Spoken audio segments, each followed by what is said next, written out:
Bienvenidos a Imatia. Somos una empresa tecnológica de desarrollo de software que desde hace 15 años venimos ayudando a las empresas y administraciones a través de la prestación de nuestros servicios y el desarrollo de nuestros productos. Formamos un equipo de 200 personas y estamos repartidos entre las oficinas de La Coruña, Vigo y Orense, y una pequeña delegación en Brasil. ¿Cómo es trabajar en Imatia? Pues trabajar en Imatia es trabajar con proyectos innovadores, con proyectos de investigación y desarrollo. Es trabajar con equipos de primer nivel, trabajar en entorno dinámico, ágil y sobre todo es trabajar en una empresa en donde nos preocupamos por la gente.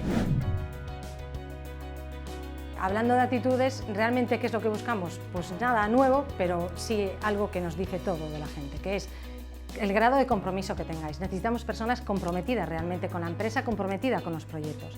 Necesitamos a gente que sepa trabajar en equipo. Es la única forma que sabemos de trabajar. Nuestra gente está colocada por equipos, porque trabaja día a día de forma conjunta.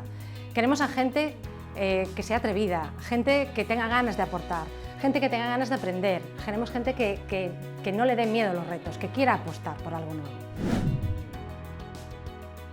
Sin lugar a dudas, el COVID nos está dejando a la sociedad en general una situación difícil. Sin embargo, para nuestro sector, para el sector tecnológico, se abren grandes oportunidades de negocio. Entonces, para superar esta situación de incertidumbre, hemos tomado una serie de medidas para protegerlos, como es el fomentar el teletrabajo, como es el establecimiento de turnos para reducir la presencia física en nuestras oficinas, o como es el fomentar las reuniones virtuales con nuestros clientes y con nuestros proveedores. Ahora ya sabes quiénes somos, sabes cómo trabajamos, sabes por lo que apostamos y sabes qué estamos buscando.